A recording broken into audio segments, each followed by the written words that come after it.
You're listening to Excellence Above Talent, a podcast where we have the hard conversations about the lives of men and what leads us to achieve greatness and suffer defeat. Hear from other men's journeys as well, as we all learn and grow together to become inspirations to ourselves and those around us. And now your host, Aaron Thomas.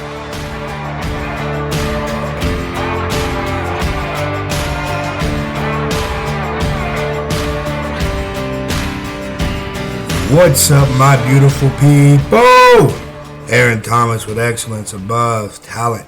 Shout out to my big sister, Erica, for allowing God to use her and posting something on Facebook that resonated with me.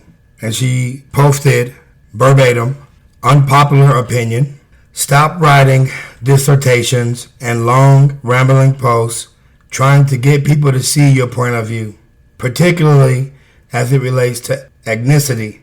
All of us are God's creation, but not all of us are God's children. Some of these folks you're arguing with are destined for hell. Save your breath. This isn't a color issue. It's a sin issue, a heart issue. You cannot litigate sin. Furthermore, screw culture. The only culture those of us who belong to Christ should be repping is kingdom culture. Lastly, what does the book say? The good book. Genesis 2:7.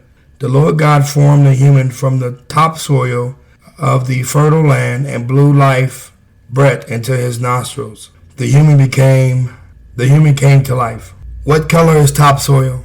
What color is dust? Stop arguing with folks who don't even read the Bible. If they did, they would know the truth. Jesus said in John 8:32, you shall know the truth, and the truth shall set you free. Be free. So the last couple of months, I have been struggling with trying to prove to people that black people aren't as bad as they make them out to be. We are not savages. We are not monkeys or gorillas. We are not people who are less than. I've really been having a hard time struggling with people and their thought process and their way of thinking.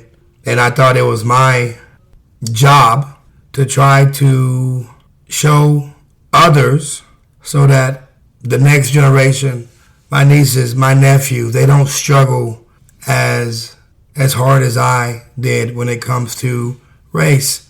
And we talk about it, and people don't like to talk about it, but it's something that some struggle and others don't struggle with it. And it's, I guess, frustration because no one challenges what's real and what's not real. No one have conversations with cultures or race or try to find understanding as to why they feel or why they do the things that they do. It's just a lot easier to have one person of a different culture or race piss you off, and then you make the assumption that that's who all those people are. So there's just been this battle of trying to prove to people that we are kind, we are loving, we are just. We want the same for our family that anyone would want for their family. We want to be the best that we can be. We strive to be the best that we can be. We're motivated. We're intentional. We try to be open and allow other cultures and other people to experience the culture of what Black America is. And people do love the culture of Black America, but they don't particularly like the people, or they're so far gone in their stereotypes of Black people that they can't see beyond, chicken, finger-licking chicken, watermelon, Black and Milds, Newports, brown liquor, Hennessy. Like, they can't see beyond the stereotype of that person is a human being that has love in their heart, that fights, that will fight and die for their family, that loves America, that doesn't want to create problems or issues, but just want to be included, not looked down upon, not question as to if this person is qualified.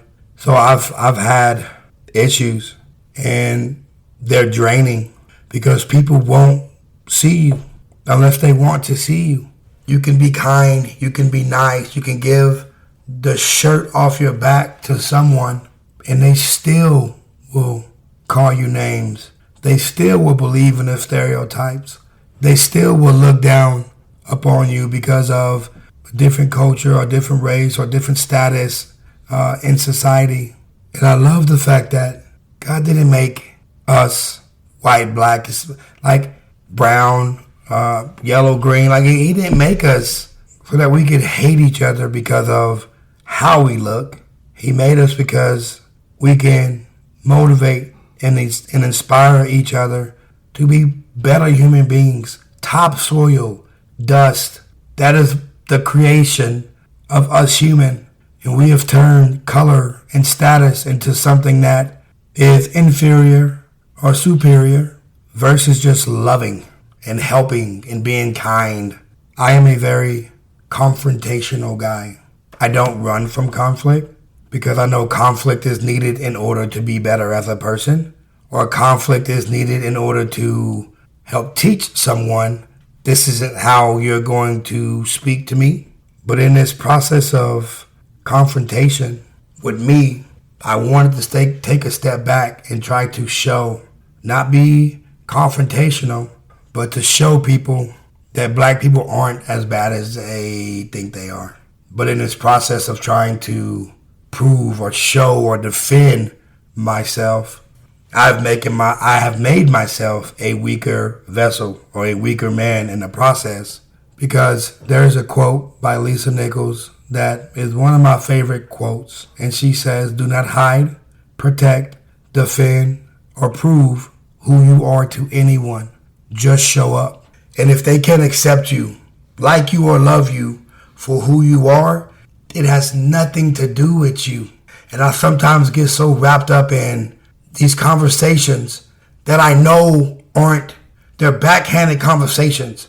They're talking about something, but they're using words to cover up what it is that they're really talking about. There was this issue with DEI or affirmative action. And instead of just saying, I don't think black people are smart enough to be pilots, or I don't think they're smart enough to be lawyers or doctors, or they just kind of use the word DEI and are they qualified, when as a black person, you have to work twice as hard in order to show others that you are qualified. So when we come into the room, we've already thought of 50 different scenarios because we know we have to be on our A game 24/7. We don't get to mess up.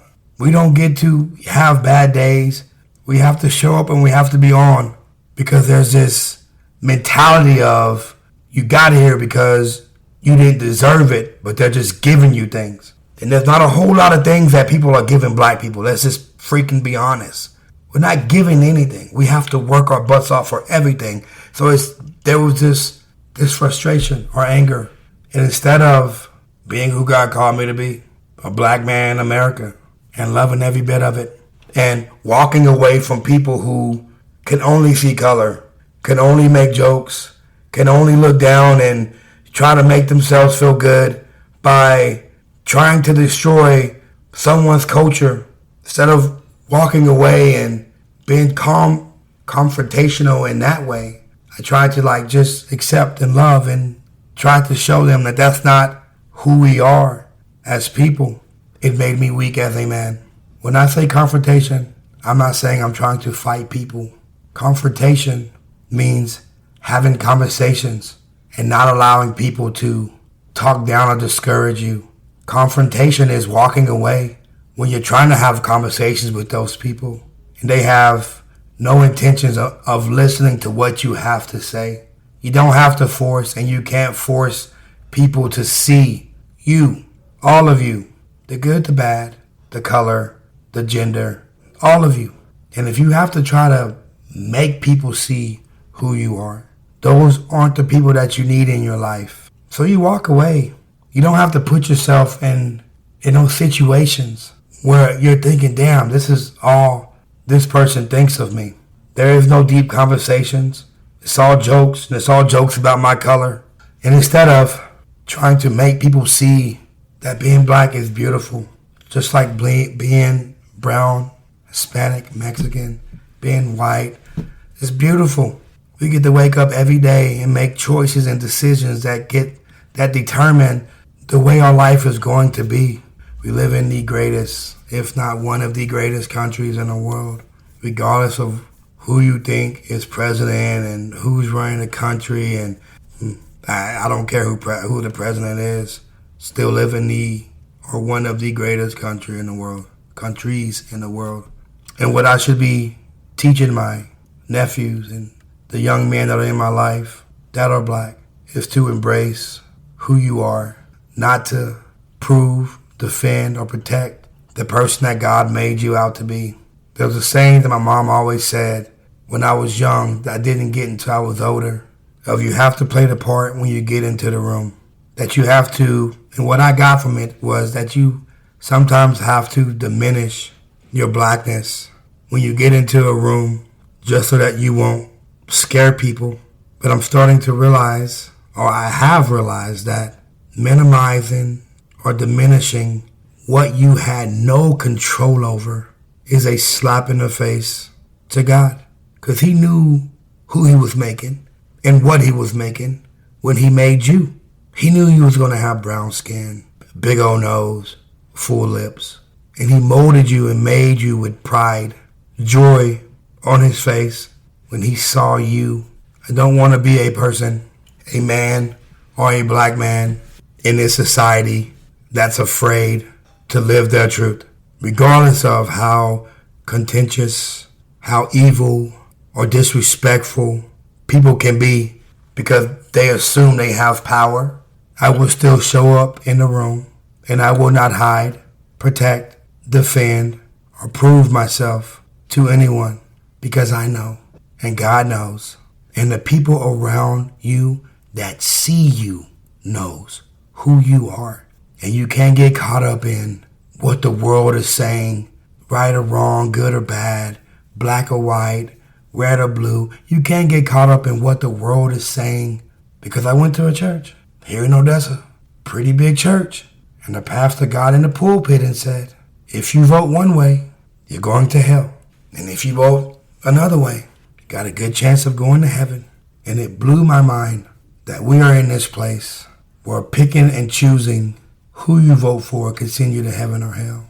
Picking and choosing how you treat people in their minds will send you to heaven or hell. And you have to remember, people knew slavery was bad. They knew it was bad. That's why they took things out of the Bible and tried to diminish it. That's why they went to war over it, because it was never about slavery. It was never about trying to hold black people down. It was, if they go away, how will I get money? And when it's all said and done, and when you boil it down to what's really going on and why things are the way they are, it's how much money can I put in my pocket? How much money can I take from other people and put in my pocket? How can I cause chaos, destruction? How can I pit races against races, gender against genders? How can I pit them all together? Keep them so blind that they don't care about what's right or wrong. They care about their side. They care about proving to people why they are the greatest or the best. And I was in that rat race for a little bit, but I think I'm bowing out, and I'm just going back to Aaron, Triple T, Train Track Thomas. If you know, you know. Oh God, I've done some dumb stuff back in my day. Just going back to the basics, who I am, not being afraid, not running from me being a black man, living in America, trying to inspire and motivate and create change for myself and for this next generation of young boys and men, and not just black young boys and men, all men, because we all need help in expressing feelings and emotions. It's healthy, something that needs to be done with no fear of being called names and being looked down upon. Because at the end of the day, we need each other. Because no one can do it alone. No one can do it by themselves. So, if anyone hasn't told you today that they love you, let me be the first to say I love you. You're awesome. You're amazing. You deserve the best that this world has to offer. Do not give up. Do not quit. The world does not get easier, but you will get stronger. Y'all have a blessed day and a great weekend. Bye-bye. Thank you for listening. Be sure to subscribe to the podcast so you never miss an episode.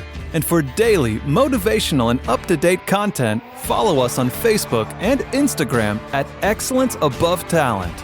And remember, keep moving forward, never give up, and you are never alone in this battle. We'll see you next time.